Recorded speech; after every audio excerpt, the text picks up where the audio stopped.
सुप्रभात। मैं हूं जगेंद्र राणा। आज की हमारी आध्यात्मिक चर्चा का विषय है धर्म और आध्यात्म। धर्म और आध्यात्म मानव बुद्धियों की बहुत सी भ्रांतियों में से एक ये भी है कि किसी चीज को करने से पहले इसे समझ लेना चाहिए।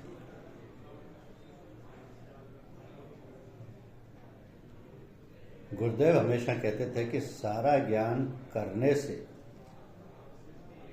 और फिर उसे लिखने से आता है। यहां तक कि विज्ञान का ज्ञान भी इसी तरीके से प्राप्त होता है। आजकल ऐसा समझा जाता है कि विज्ञान पहले हमें सिखलाता है, फिर हम उसका अभ्यास करते हैं, लेकिन ये सत्य नहीं। होता यह है कि पहले हमारे मस्तिष्क में एक विचार आता है, इस तरह की कोई चीज हो सकती है, फिर मस्तिष्क उसके बारे में सोचना शुरू करता है। इसके बाद हम भौतिक प्रयोगों के द्वारा मस्तिष्क से निकले अपने निष्कर्ष को सिद्ध करने का प्रयास करते हैं। और जब भौतिक प्रयोग मस्तिष्क से निकले हमारे निष्कर्ष की पुष्टि कर देता है तो हमारे ज्ञान की पुष्टि हो जाती है। इस प्रकार हमारा सहज ज्ञान हमें जो कुछ भी बतलाता है,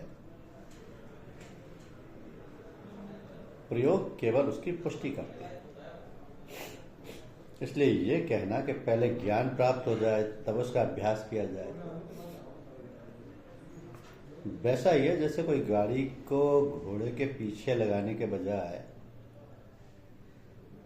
घोड़े के आगे लगा दे। यही कारण है कि विद्यालयों में भी हमें कुछ प्रयोगों को करने के लिए कहा जाता है, लेकिन सभी विद्यार्थी पहले इन प्रयोगों को अपनी पुस्तक में पढ़ते हैं, फिर उसकी पुष्टि के लिए इन प्रयोगों को दोहराते हैं। लेकिन अध्यात्म के क्षेत्र में हम अपने अनुभव से क्या सिद्ध करना चाहते हैं? ईश्वर का अस्तित्व। लेकिन सहज ज्ञान तो हमें यही बतलाता है कि कुछ नहीं से कुछ नहीं की ही उत्पत्ति हो सकती है। फिर ये विशाल ब्रह्मांड अपने समस्त आश्चर्यों और रहस्यों के साथ कैसे आया? इसका कोई ना कोई उद्गम होगा ही। ये उद्गम क्या है? कुछ लोग इसे मूल कारण कहते हैं, कुछ ईश्वर कहते हैं, कोई इसे केंद्र कहता है। निश्चित रूप से यह इसका सर्वोत्तम नाम है। इसे सिद्ध करने के लिए कई कारण बताए जा सकते हैं। पहला तो यह कि मूल कारण अगर हम ईश्वर को मानते हैं तो ईश्वर की कल्पना हम मनुष्य के रूप में ही करते हैं। ये स्वाभाविक भी है, क्योंकि हम ये स्वीकार नहीं कर सकते कि ईश्वर किसी भैंस या मछली के रूप में भी हो सकता है। तो यही कारण है कि पूर्व की परंपरा में ईश्वर की कल्पना मनुष्य से कई गुना शक्तिशाली मानकर कई हाथ पैर वाले, कई सिरों वाले विराट रूपों में की गई।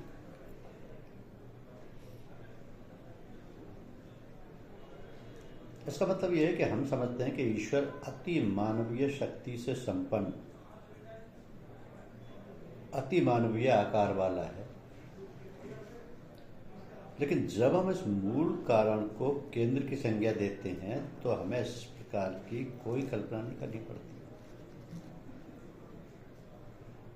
दूसरी बात यह है कि ईश्वर को इसका कारण मानते ही अनेक धर्मों की उत्पत्ति की जाती है या हो जाती है, और हर धर्म कहता है कि उसका ईश्वर दूसरे धर्म की अपेक्षा अधिक श्रेष्ठ है। अब लाखों लोग को जान लेने वाले धार्मिक युद्धों से,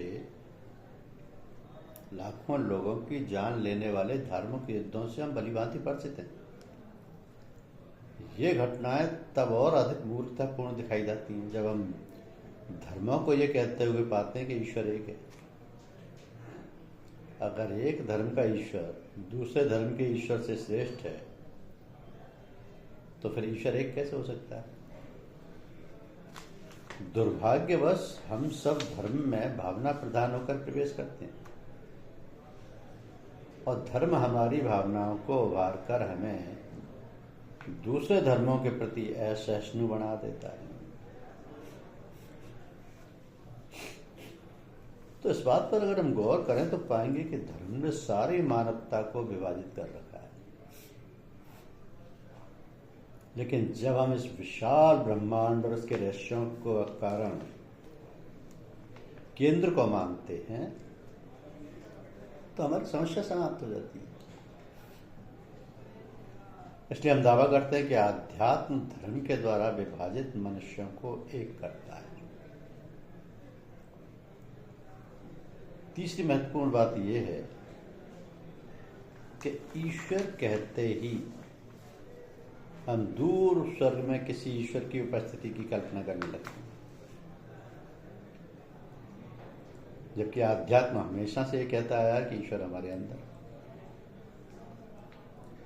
अब केंद्र को कारण मानते ही ये समस्या भी समाप्त हो जाती है।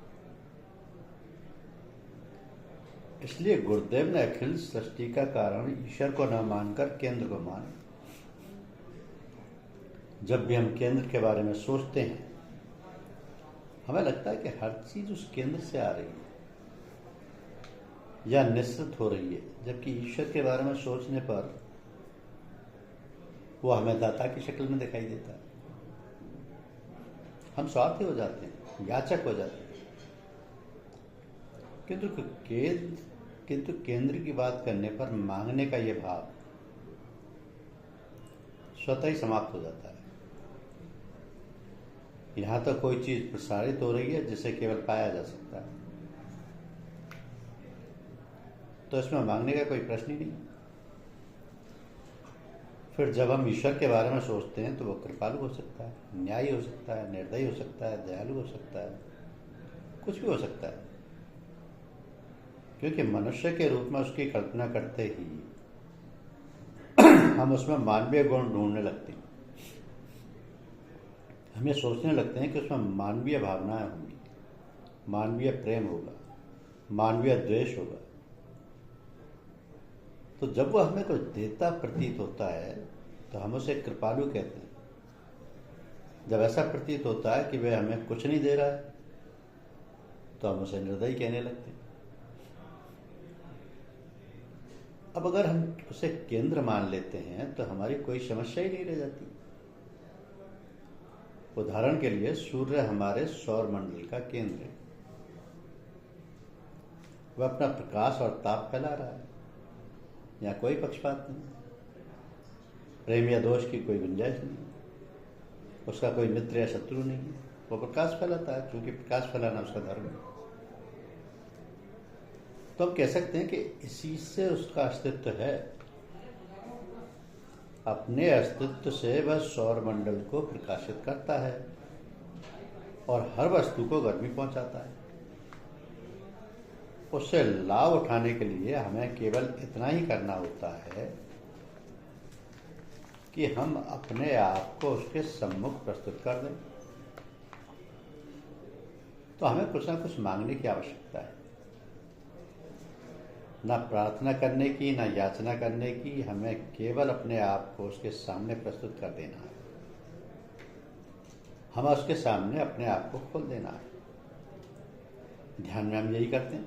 हम कल्पना करते हैं कि सदगुरु केंद्र से आए, एक दिव्य सदगुरु केंद्र से आए, एक दिव्य अस्तित्व के रूप में है, और हम अपने आप को उसके सम्मुख प्रस्तुत कर देते हैं। तो इसे यूं कहें कि वह मुमा या केंद्र मानव शरीर में गुरुदेव के रूप में उतर कर आया है। बहुत से गुरु को भी सीमा में बांध देते हैं। वो कहते हैं कि गुरु इस तरह का हो सकता है, उस तरीके का हो सकता है, पता नहीं वो हमें पसंद करेगा या नहीं, पता नहीं वो हमें क्या देगा। और धर्म में ये संभव है, क्योंकि धर्म गुरुओं की पसंदगी नापसंदगी हो सकती है। अधिकतर धर्म अपने उपासना स्थलों पर केवल अपने धर्म के अनुयायियों को ही आने की इजाजत देते हैं। बाइबल के ओल्ड टेस्टामेंट में हमें एक ईर्ष्यालु ईश्वर की कल्पना मिलती है। जो कुपित हो जाता है, जो प्रतिहिंसापूर्ण हो जाता है।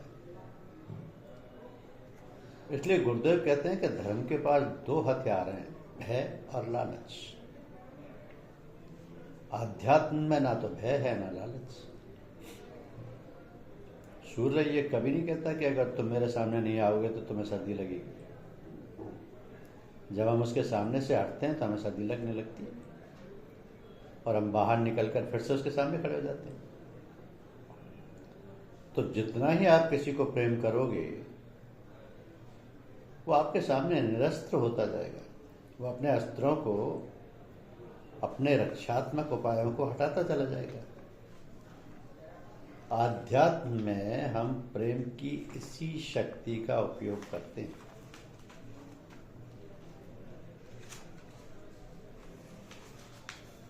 इसी शक्ति का उपयोग करते हैं। तो जिस ज्ञान से तुम संसार को देख रहे हो उसे शास्त्रों ने अज्ञान कहा। ज्ञान ना तो तुम्हारे अंदर है और सर्वत्र व्याप्त है। ज्ञान तो तुम्हारे अंदर है। ज्ञान तो तुम्हारे अंदर और सर्वत्र व्याप्त है। वो सब में एक रस है। वह जितना पंडितों में उतना ही मूर्ख बालकों में भी है। तो पंडितों के उपदेश तो सुनते हो। थोड़ा शांति में आओ तो बच्चे तुम्हें उपदेश देते हुए मिलेंगे। गांव की अनपढ़ भोली भाली स्त्रियां ये ज्ञान देती हुई मिलेंगी कि हृदय गदगद हो गया है। और शांत होकर सुनोगे तो वे बन के मृग और पक्षी भी तुम्हें आनंद में डुबो देने वाले उपदेश देते मिलेंगे। कुछ और गहरे उतरोगे और धीर भाव से सुनने की चेष्टा करोगे तो आकाश और पवन के दिव्य शब्द सुनाएंगे कि जिनके श्रवण मात्र से ही तुम समाधिस्थ होकर आत्मानंद का रसपान करोगे। तो जो ज्ञान हमें संकीर्ण बना देता है, एक दायरे में डाल देता है, वो अज्ञान, वो मनुष्य का धर्म नहीं। सनातन धर्म तो वही है जो आदिकाल से चला रहा है। इस धर्म ने सारे संप्रदायों से ऊपर उठकर सब धर्मों की छत से आकाश को देखा है। तभी तो वो उसे ठीक ठाक देख सका। आज हम कहाँ उस धर्म को मानते हैं? कहाँ प्रभु के सब स्वरूपों का दर्शन करने की चेष्टा करते हैं? कोई से सगुण मान बैठा है, कोई निर्गुण, कोई से निराकार कहता है, कोई साकार, कोई से मूर्ति में देखता है, कोई चेतन में।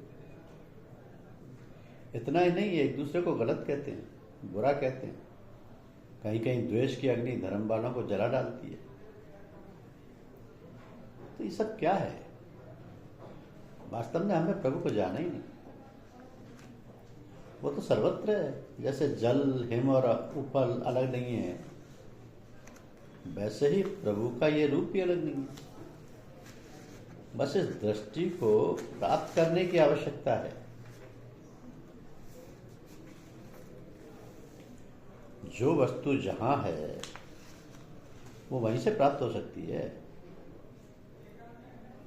साग बेचने वाले से रत्न खरीदने की बात करना व्यर्थ है। शक्ति के लिए किसी शक्तिवान के पास जाओ, वो तुम्हें शक्तिवान बना देगा। बुद्धिबल के लिए किसी योग्य शिक्षक के पास जाओ, वो तुम्हें बौद्धिक ज्ञान प्राप्त करा देगा।